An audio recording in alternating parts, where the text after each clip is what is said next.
¿Qué tal? ¿Cómo están ustedes? Viernes 31 de enero y aquí comienza Punto Noticias. Vamos con los titulares de hoy. Segunda noche de violencia en la región metropolitana. Un hombre murió y 2 resultaron heridos tras incendio que afectó a un supermercado en San Ramón. Detalles de este y otros hechos que marcaron la noche a continuación. Y la tarde de ayer fue aprobada en su último trámite constitucional por unanimidad y apoyo transversal la denominada Ley Gabriela, proyecto que modifica el Código Penal y establece como femicidio los crímenes entre parejas sin convivencia y a los padres de hijos en común. Y la endometriosis es una silenciosa enfermedad que afecta al 10% de las chilenas y que muchas veces demora años en ser detectada. Hoy conoceremos sobre cuáles serían los síntomas de esta enfermedad y cómo tratarla íntegramente. Y vamos a revisar todas las informaciones policiales que han ocurrido durante la noche de hoy y durante esta semana. Tenemos, por ejemplo, que hubo una segunda noche de violencia en Santiago. Esto ocurrió durante, como les decíamos, la noche de ayer. Una persona murió y otras 2 se encuentran en estado grave tras quedar atrapadas en el interior de un supermercado que hoy en la madrugada fue saqueado e incendiado completamente en la comuna de San Ramón, en nuevos incidentes en la capital. En otros hechos hubo 3 carabineros heridos. El fallecido y los heridos se registraron en el incendio del supermercado Albi, ubicado en el paradero 26 de Santa Rosa, el que ya había sido saqueado la noche anterior. Al llegar al lugar, bomberos encontró a las personas atrapadas y desmayadas tras sufrir paros cardiorrespiratorios producto de la inhalación de humo. Al interior del lugar estaba el cuerpo calcinado de una persona de unos 30 años, mientras que otros 2 lesionados, un hombre y una mujer de 20 a 30 años, fueron trasladados al hospital Padre Hurtado, donde permanecen en estado grave con vías respiratorias quemadas. Además, hubo hechos de violencia en Quilicura, La Granja y La Pintana. Lamentables hechos que ocurrieron, como les decíamos, ayer en la noche y que tienen que ver con una segunda noche de violencia y de manifestaciones, tal vez producto del estallido social, tal vez producto de las 2 personas que han fallecido durante esta semana debido a justamente a estas manifestaciones o al hincha, como decíamos, durante esta semana también, el hincha de Colo-Colo fallecido. Vamos a otras informaciones porque un adolescente fue imputado por el homicidio de un guardia y cumplirá arresto domiciliario. Esto fue entonces la medida que se le dio a este joven de 15 años que está imputado por el homicidio de un guardia de seguridad ocurrido en agosto de 2019 en Alerce Histórico. Así lo determinó la Corte de Apelaciones de Puerto Montt, que en fallo dividido determinó cambiar la medida cautelar. De acuerdo a las imágenes captadas por las cámaras de vigilancia del supermercado Unimar, el joven apuñaló con un arma cortopunzante a Sergio Moisés Ruiz Cerón, de 21 años, quien, debido a la grave lesión, perdió la vida.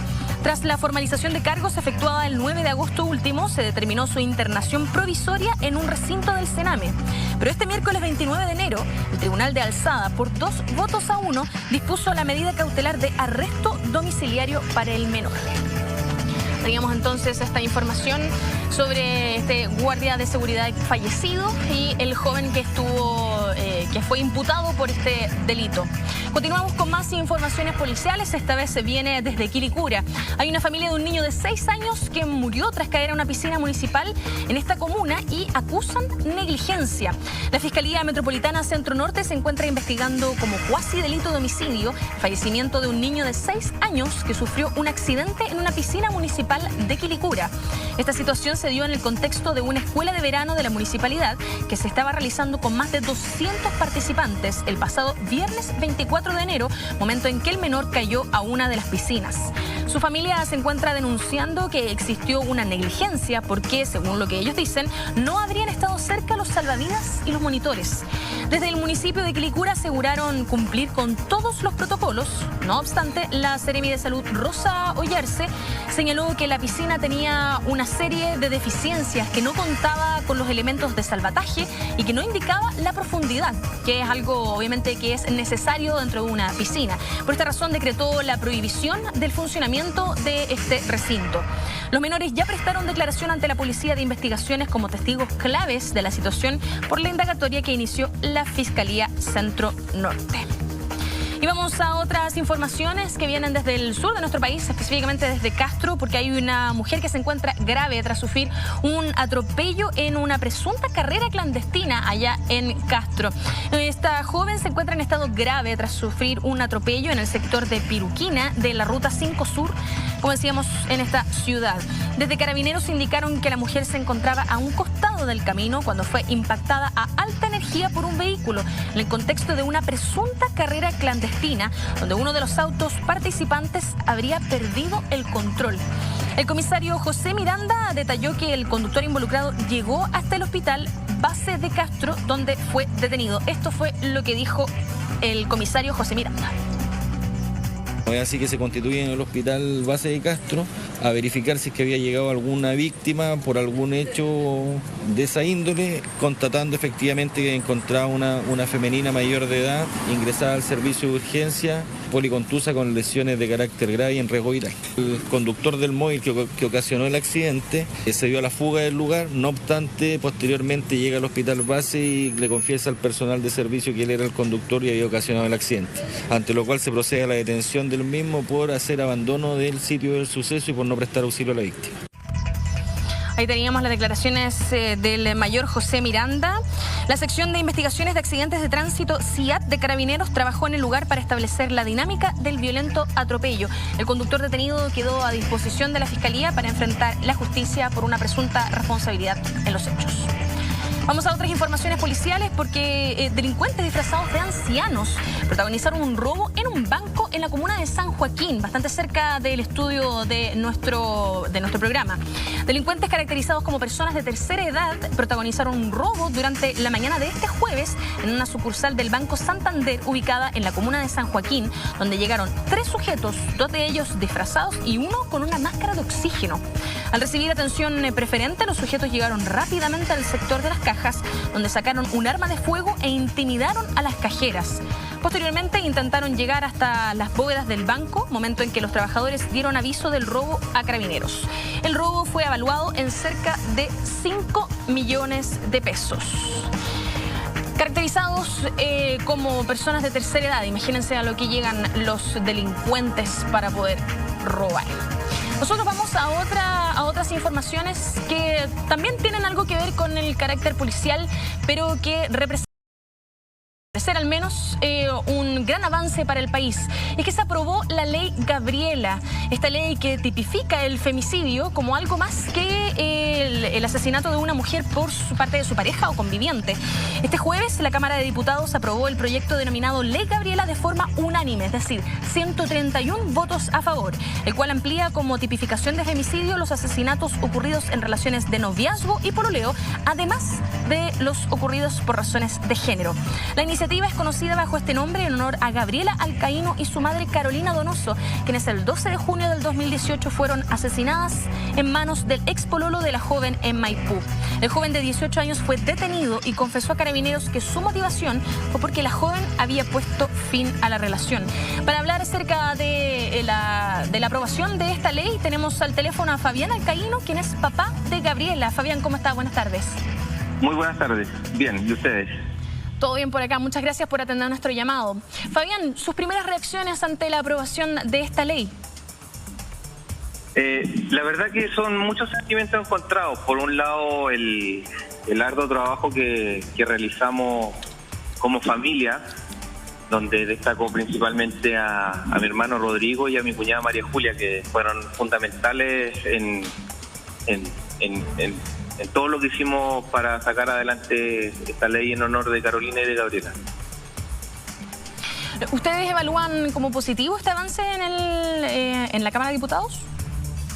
Absolutamente, nosotros lo evaluamos muy positivamente, pero también este es un avance en temas penales, actualizando la tipificación del femicidio a las relaciones de pareja que se tienen hoy, donde se endurecen las penas para que los asesinos no queden en libertad o tengan bajas condenas, pero falta mucho aún por hacer a nivel educativo y preventivo, que es donde estamos al debe, porque no podemos llegar tarde con las leyes siempre. Justamente hablando de llegar tarde, ¿considera usted que fue demasiado el tiempo que se demoraron en aprobar esta ley? Por supuesto que sí. Para nosotros como ciudadanos que no tenemos idea de cómo funciona el Congreso, es mucho tiempo, pero ellos también dicen que no tienen recuerdo de otra ley que haya sido tan rápida.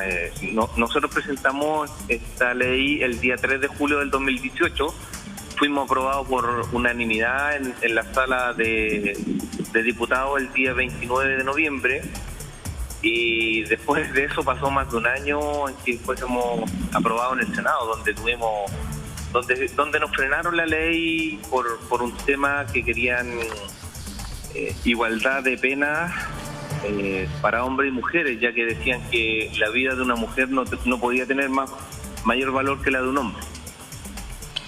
Fabián, considerando que la ley se llama Ley Gabriela, justamente por el lamentable hecho que ocurrió a la mamá de Gabriela y a Gabriela también, ¿qué les da a usted como familia cuando ven que se aprueba esta ley? ¿Qué significa para ustedes como familia?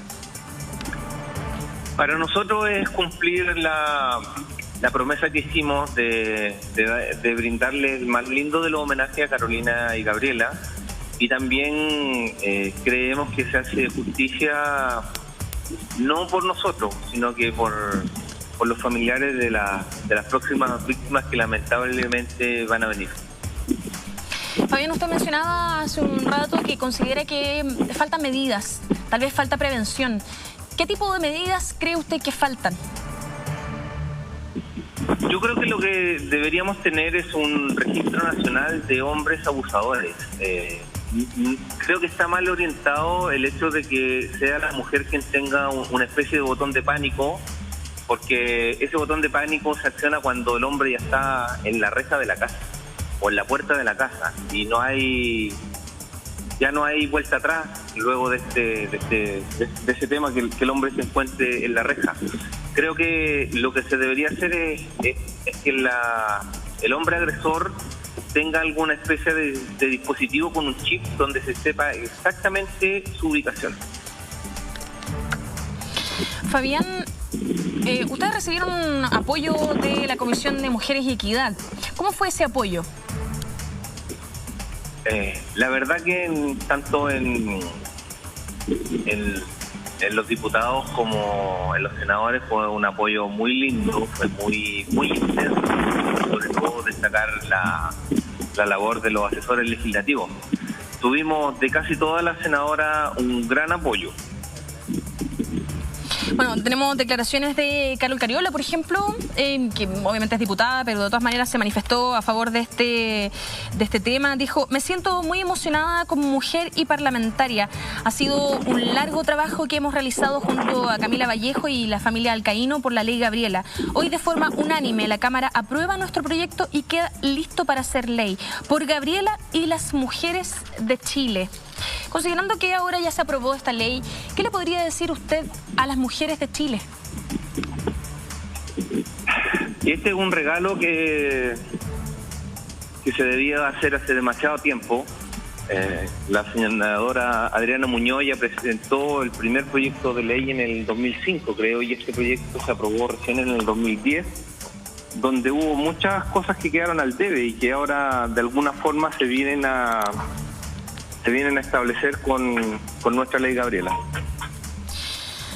Fabián, ¿qué otras iniciativas legislativas cree usted que debería tener nuestro país para prevenir el asesinato de mujeres? Además de este listado de que usted nos mencionaba hace un rato. Yo creo que debemos partir por la educación de nuestras generaciones más pequeñas. Creo que ahí estamos muy al debe en la educación que reciben nuestros hijos. Ellos normalizan muchas cosas y ellos son los que tienen que venir con otro chip, con otra forma de pensar hacia las mujeres, que ellos no pueden normalizar muchas situaciones. ¿Cómo cuáles, por ejemplo? Desde bromas hasta que, no sé, insultos, cosas que le pasan a ustedes, lo mismo, los piropos llamados que se lanzan en la calle, que se les miren de una forma distinta, que, no sé, pues ustedes están perjudicadas tanto en lo que son sus sueldos, que no son iguales a los de los hombres, como también por qué tienen que ser perjudicadas en la AFP, en el pago de su sistema de salud. Fabián, ¿usted había conversado alguna vez con Gabriela, tal vez, respecto de estas situaciones que, como bien dice usted, desgraciadamente nosotras la vivimos a diario? Vemos algunos micromachismos, bastante violencia, tanto en la calle. A veces sentir que otra persona tiene el derecho de hacerte comentarios que tal vez no corresponden o que tal vez no le harían a otro hombre, por ejemplo. ¿Usted había conversado alguna vez de esto con Gabriela? Yo conversé con Gabriela cuando supe que a su asesino y violador lo estaban acusando de que había realizado un intento de violación con una compañera de colegio. Ahí es donde yo conversé con Gabriela sobre esta situación y todo quedó en nada. ¿A qué se refiere con que todo quedó en nada? En el fondo, ¿Gabriela le habría contado de todas maneras alguna situación o ella realmente tal vez no sentía que esto se trataba de algún tipo de violencia? No, ella nunca me confesó directamente que ella estaba siendo acosada y molestada por este tipo. Jamás lo hizo. Considerando esto, entonces, Fabián, ¿qué consejo le podría dar usted a los padres de otras niñas chilenas? Lamentablemente en esto siempre hay situaciones que uno no lee. A mí personalmente me ocurrió que cuando yo conocí al asesino y violador de Gabriela, él jamás me miró a los ojos, y creo que una persona que no mira a los ojos es porque esconde algo. No es normal que la otra persona no haga contacto visual con uno, y son síntomas que uno tiene que leer y que lamentablemente yo no lo leo. ¿Cree usted que en ese tipo de circunstancias es en las que hay que ahondar, en fondo en la prevención más bien? ¿Cree usted que eso es algo que una responsabilidad que deben tomar las familias, o también debería intervenir el Estado de Chile? Por supuesto, o sea, acá quien más debe intervenir es el Estado. El Estado tiene que educar de una forma distinta a los hombres y a mujeres, y uno como familia también tiene que hacerse cargo de situaciones sospechosas, de no normalizar acciones como esa. Te vuelvo a reiterar, una persona que no mira los ojos es por algo, no es normal. Fabián, ¿qué opina usted de la intervención o la falta de ella del Ministerio de la Mujer y la Equidad de Género respecto de todo, del aumento de femicidios que ha habido con respecto al año pasado? Yo creo que estamos al debe como país. Creo que el Ministerio, en cierta parte, especialmente la ministra, se lo ha jugado, pero también no podemos desconocer que ella tiene un compromiso político con su sector, que es donde, por ejemplo, a nosotros nos pusieron las limitantes para que este proyecto de ley fuese aprobado en forma más rápida. ¿Por parte del Ministerio de la Mujer, dice usted? No, yo creo que el Ministerio de la Mujer, hablando de nuestra ley, sí se portó como debía.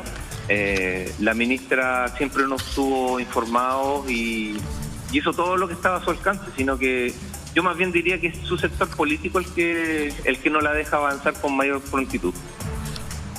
Recordamos que después de la aprobación de esta ley, quienes sean declarados culpables por este delito arriesgan sanciones que van desde el presidio mayor en su grado máximo a presidio perpetuo calificado, es decir, de 15 años y un día a 40 años. ¿Eso a usted, Fabián, le parece suficiente? Sí, yo creo que acá ni siquiera deberíamos pensar en un rango de tiempo. Yo creo que acá simplemente debería ser cadena perpetua efectiva. No hay otra forma que yo pueda ver este tipo de situaciones.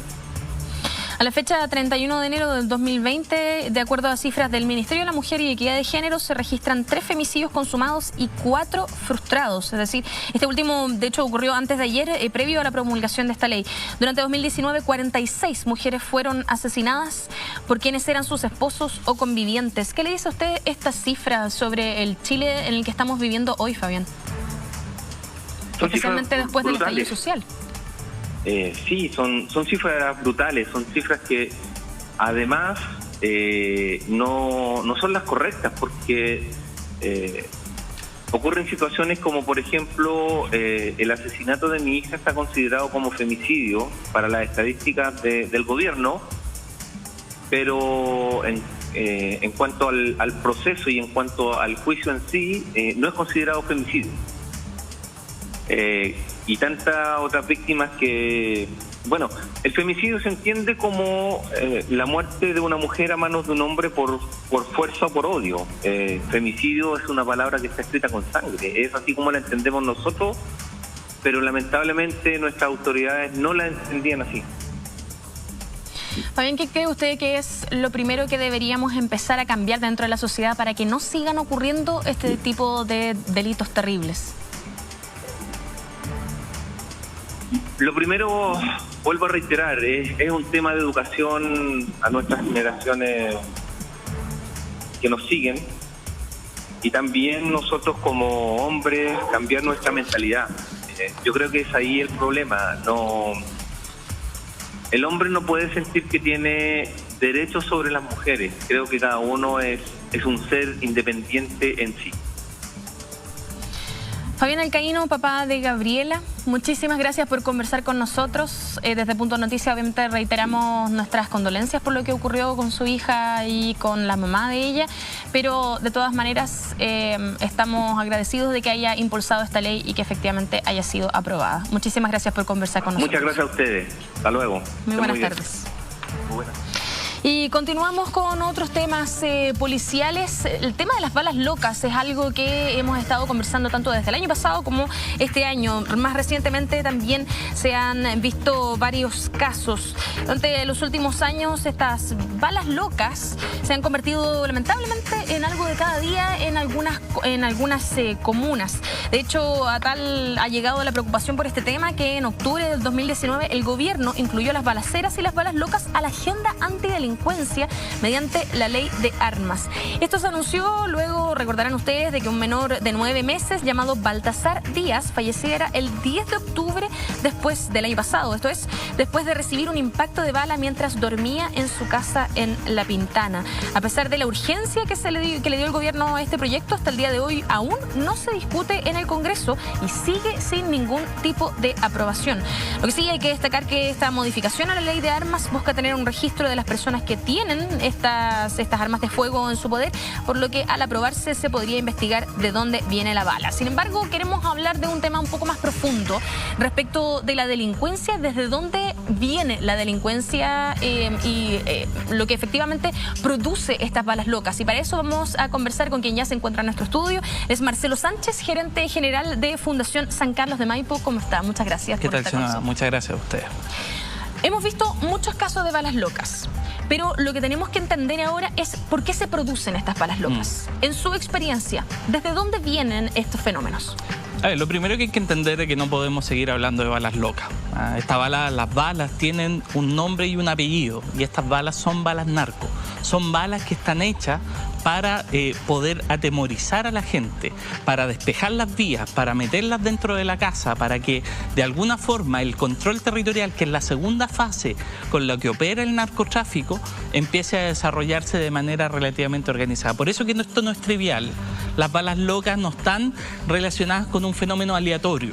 Y baste ver de que durante los periodos de protesta social, etcétera, que se han comenzado, hubo una fase que tenía que ver con la protesta, etcétera, y después paulatinamente han ido tomando espacio fenómenos delictivos, y fenómenos delictivos que tienen carácter organizado.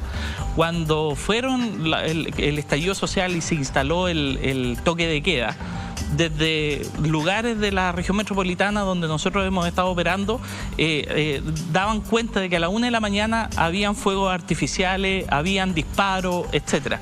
Y eso lo que daba cuenta es parte de la estrategia que tiene el narcotráfico permanentemente con estos dispositivos, que es generar temor, generar sensación de control, que son ellos los que están manejando el territorio. Por eso que de balas locas no tienen nada. Y mientras sigamos pensando que esto es de la casuística, vamos a estar en un tremendo error. Ya llevamos 4 niños afectados en menos de un mes por fenómenos de balas locas. Tradicionalmente suceden heridos alrededor de 15 al año y 5 terminan fallecidos. Pero en esta tasa que vamos increciendo en este minuto, tenemos que escuchar las señales. La mitad de los delitos por narcotráfico, por microtráfico han disminuido. O sea, se ha disminuido básicamente a una cifra que corresponde a la mitad durante todo este periodo.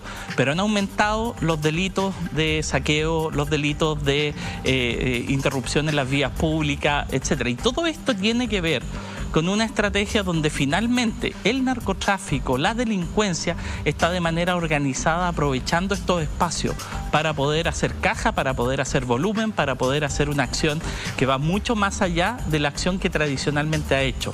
No debemos olvidar que ya Chile ya no es un fenómeno de pasada de la droga. Ya Chile tiene producción. Durante los últimos 10 años se han detectado más de 61 laboratorios.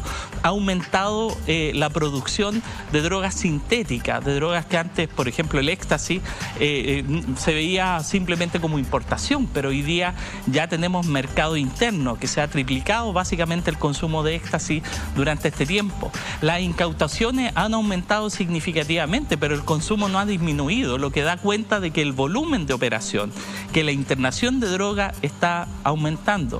¿Y qué es lo que está pasando? Que finalmente todo nuestro foco está en perseguir el microtráfico, todo nuestro foco está en perseguir la esquina y no los grandes traficantes que están operando también en los mercados internacionales, que están haciendo permear todas las fronteras, incluso las marítimas.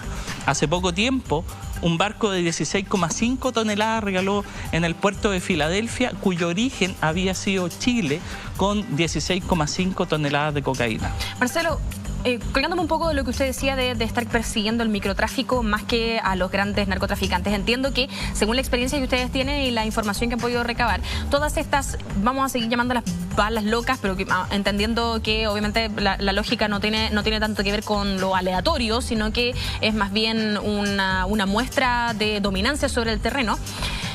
Se han hecho varios casos judiciales respecto a estas balas locas. Sin embargo, ninguno de ellos llega a buen puerto. No. ¿Por qué cree usted que ocurre esto? Bueno, porque, y básicamente es uno de los grandes déficits que tienen los proyectos de ley que se han levantado en torno a el control de armas. El gran porcentaje de las armas que hoy día están en poder del narco son armas que no están registradas. Son armas que han sido también modificadas y tenemos un poder de fuego de alrededor de 700.000 armas en poder del narcotráfico que está haciendo estas demostraciones de control que finalmente terminan lesionando a gente inocente.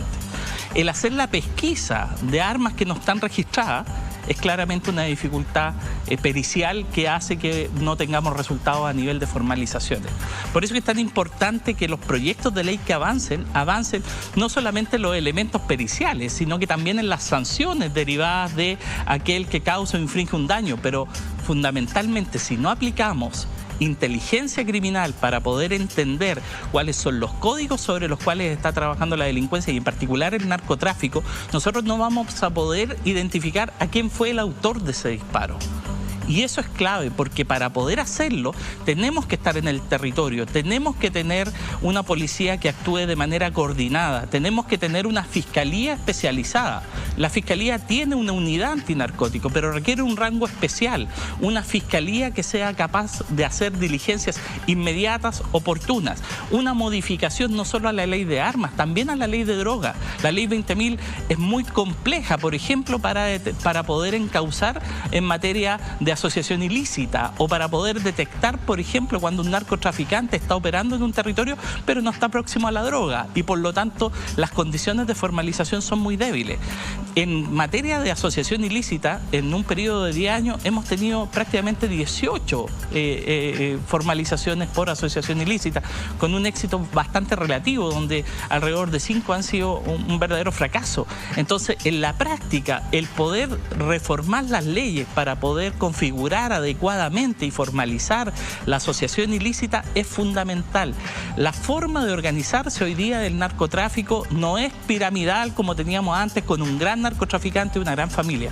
Tenemos grupos y tenemos células, y esas células hay que desarticularlas con una ley más eficiente. Marcelo, vamos a ver todo este tema de cómo podemos combatir este narcotráfico y cómo detener este tema de las balas locas a la vuelta de este corte comercial.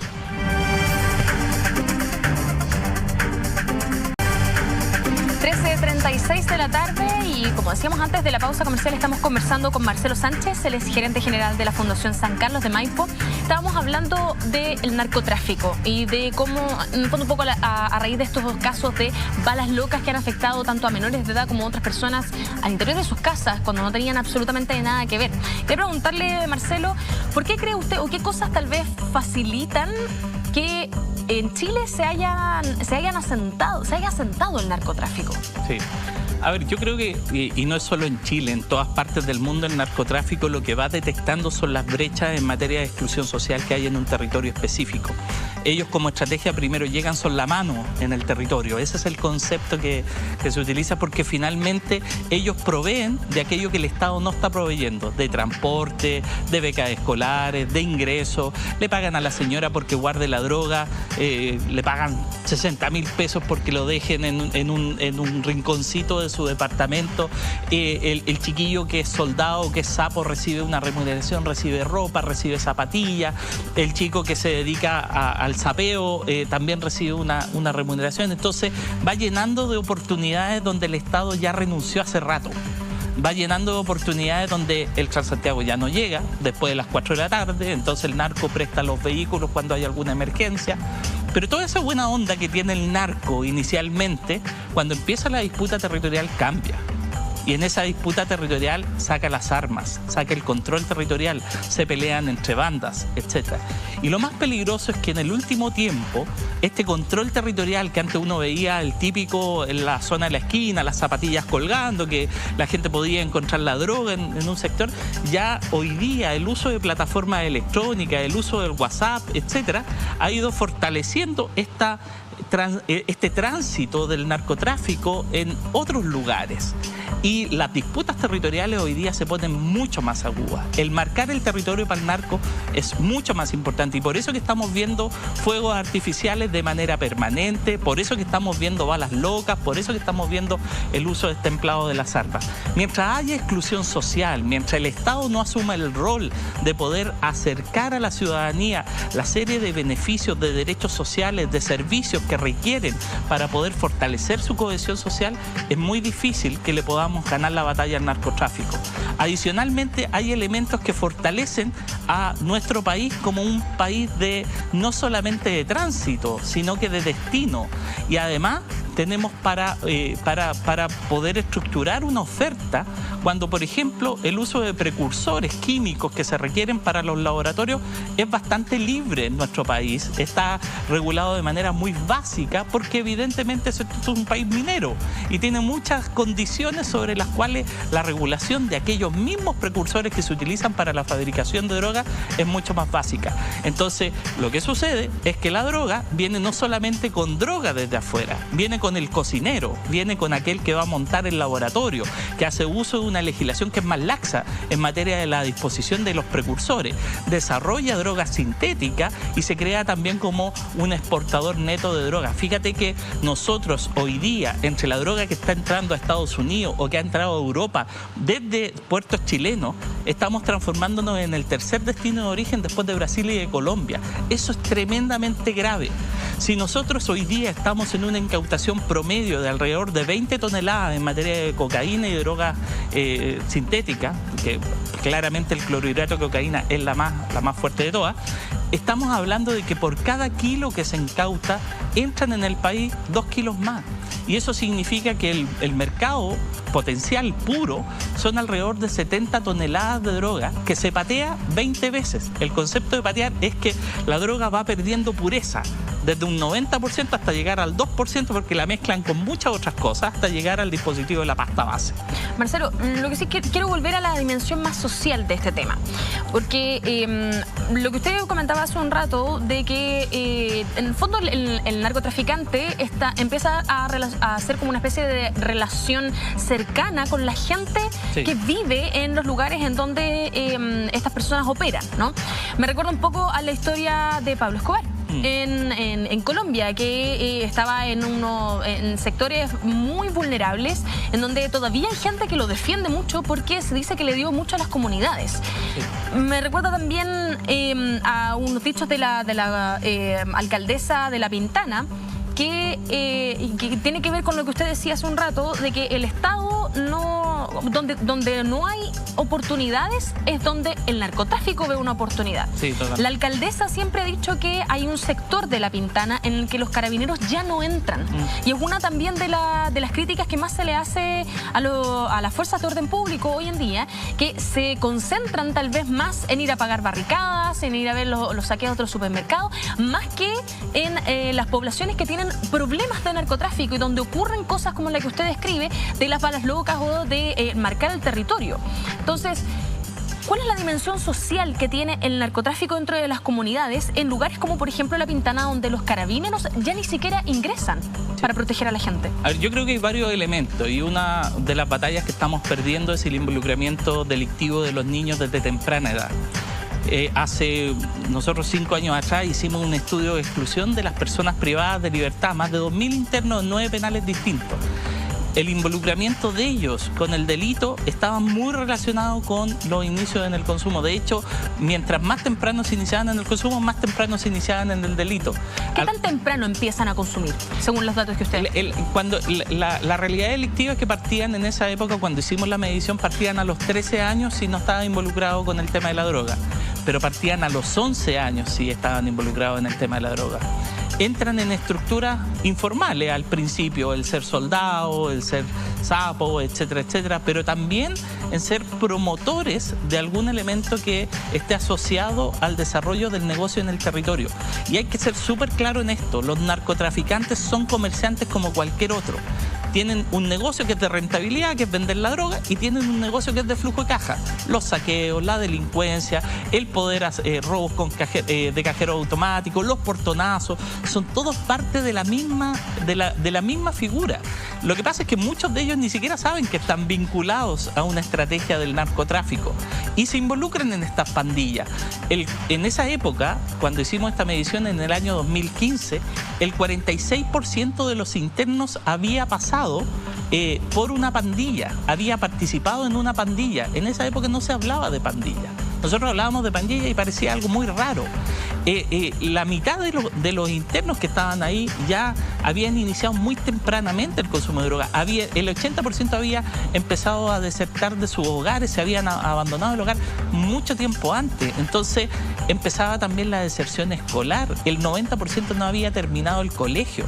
La deserción escolar, el abandono familiar, el abandono comunitario, todos estos elementos que no solamente los constituye el Estado, sino la responsabilidad que tenemos nosotros, ha ido haciendo que los niños cada vez más se empiecen a involucrar en estas redes.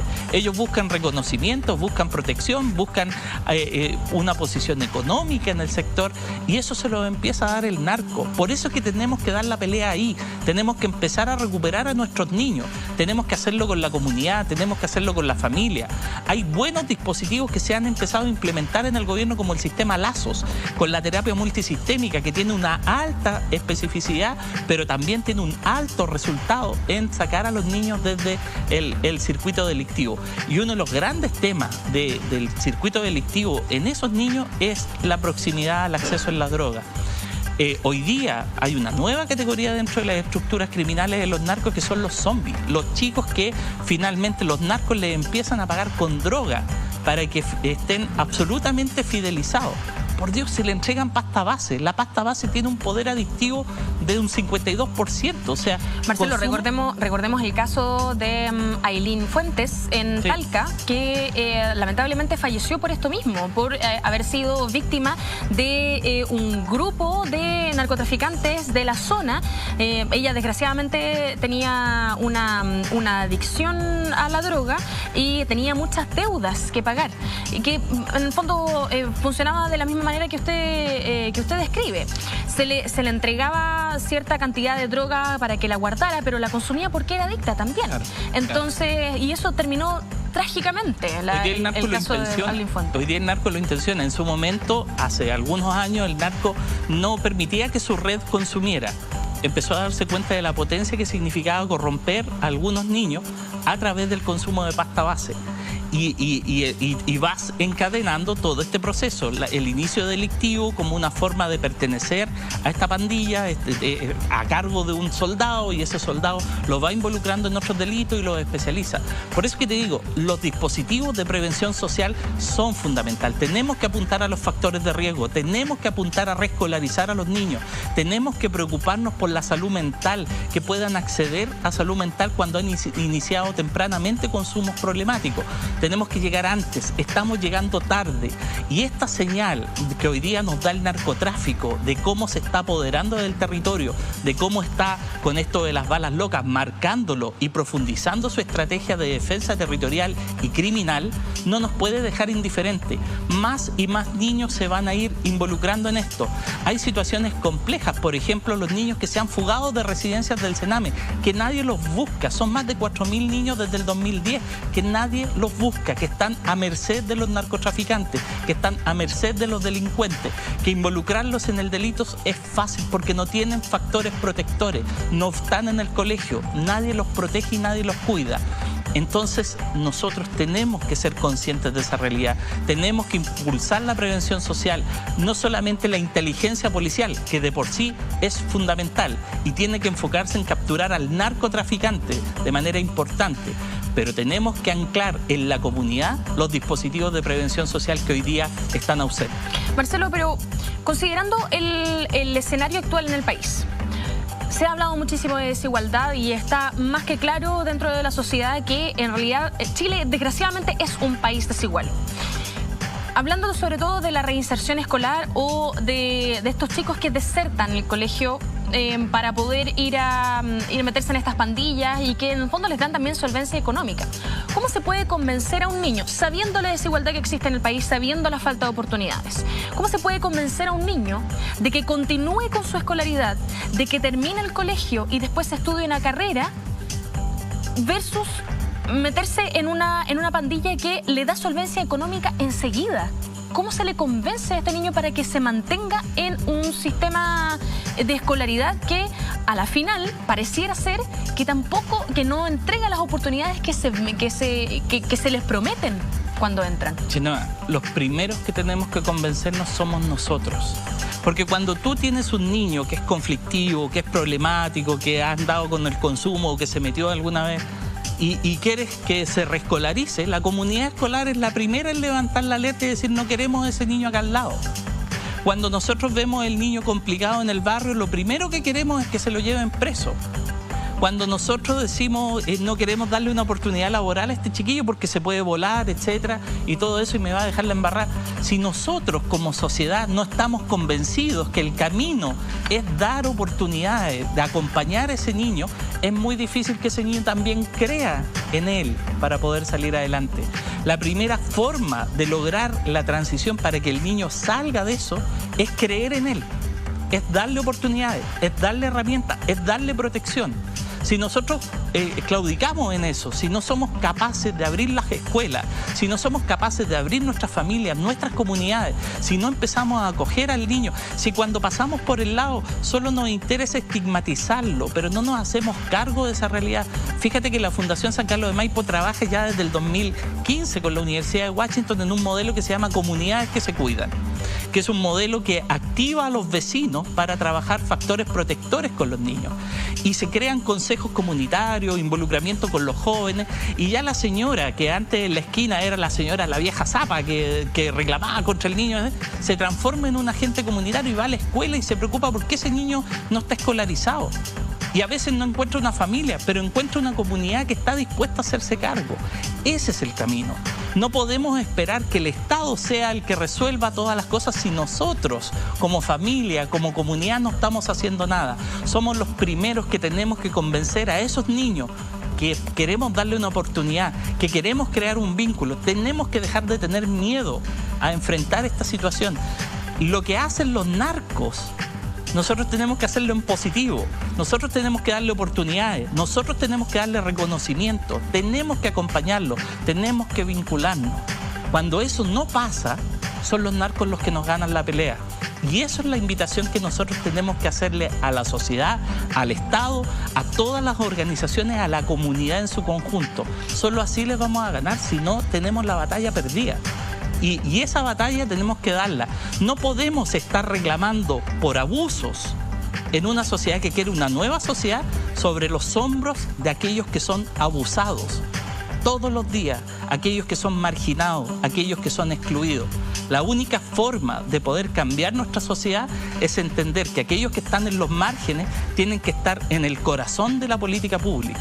Marcelo, entendiendo que una parte de la responsabilidad obviamente recae sobre la sociedad, pero también recae sobre el Estado. ¿Ustedes han visto la voluntad del Estado de legislar o de avanzar en proyectos que efectivamente intenten erradicar todo lo que está ocurriendo? Yo creo que aquí hay varios elementos. Efectivamente ha habido una intención de poder avanzar en ciertos elementos institucionales. En la ley de garantía, el proyecto de servicio de protección se ha ido perfeccionando en algunos aspectos y falta mucho todavía por desarrollar. Pero lo fundamental se juega en las políticas públicas en el barrio, se juega en lo local. Nosotros no podemos tener políticas centralizadas. La realidad de cada barrio es muy distinta. La realidad de cada entorno es muy distinto. Los actores tienen que comprometerse con cumplir con aquellos elementos que garantizan el desarrollo positivo de la infancia en el territorio. Salud tiene que hacer su pega. Salud tiene que preocuparse de proveer salud mental a los chicos que están iniciando los consumos problemáticos. Educación tiene que preocuparse de reinsertarlos educativamente. No puede ser posible que cada año estemos perdiendo 100.000 niños del sistema escolar y haya cerca de 400.000 niños que no estudian ni trabajan. O sea, el rol del Estado es fundamental desde la articulación. ¿Por qué fracasó el Sename? El Sename fracasó no por el Sename mismo, por todo el intersector que no hizo su pega. Desarrollo social, salud, vivienda, educación. Si nosotros ponemos al Estado a proveer aquellos servicios, si lo hacemos exigible en base a un catálogo de derechos, en base a una institucionalidad que permita hacer exigible eso, podemos ir avanzando. La sociedad se va sumando, la sociedad va moviendo la frontera del Estado. Nosotros como organizaciones de la sociedad civil hemos ido moviendo al Estado para este reconocimiento, pero no es suficiente si es que el Estado decididamente no avanza en garantizar derechos, no avanza en que los dispositivos que están en el territorio funcionen, cumplan la pega y realmente provean de aquello que se necesita para que los niños logren su desarrollo positivo. Marcelo Sánchez, gerente general de Fundación San Carlos de Maipo, muchísimas gracias por habernos acompañado. Gracias, Nosotros vamos a un breve corte y ya volvemos.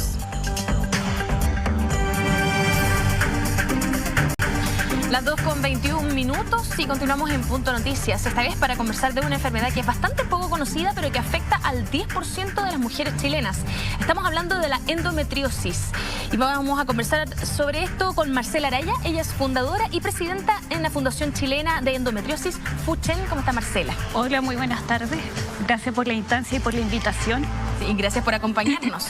Para empezar, conversemos acerca de lo que es la endometriosis. ¿Qué es esta enfermedad? ¿En qué consiste? La endometriosis es una enfermedad crónica, dolorosa, cuando el tejido del útero se implanta fuera de este y puede invadir órganos, nos puede invadir trompas, ovarios, puede llegar a invadir riñones, puede llegar a invadir pulmones, puede llegar a invadir muchos tejidos, puede llegar hasta los nervios pélvicos. E incluso creo que hay casos de estudio que han encontrado siembras del endometrio hasta en el cerebro. Sí, esos son los casos más complejos a nivel mundial, pero también se puede dar. ¿Y cuál es el origen de esta enfermedad? ¿De dónde viene? El origen principalmente viene desde la parte del endometrio, cuando el tejido del útero que está al interior invade y como dijiste tú recién, se puede expandir, por ejemplo, como una enredadera para que cualquier persona pueda entender. Y hay una teoría que se llama la teoría de la menstruación retrógrada, es decir, que la menstruación va saliendo y se implanta en otros órganos. Ok, entonces en el fondo son estas siembras del endometrio, que es el tejido que aparece como casi al final de la menstruación, ¿no es cierto? Y que es el que baja finalmente, que aparecen en otras partes del cuerpo, tanto en lugares donde no corresponde, ¿verdad? Donde no corresponde, y eso produce mucha inflamación, mucho dolor y invalida a las pacientes para poder llevar una vida normal. ¿Cuáles son los síntomas de esta enfermedad? Uno de los principales síntomas es que durante el periodo menstrual el dolor que no pasa con nada, es un dolor invalidante que no te permite llevar una vida diaria.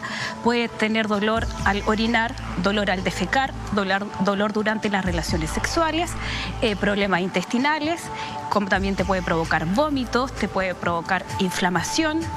Son muchos síntomas asociados.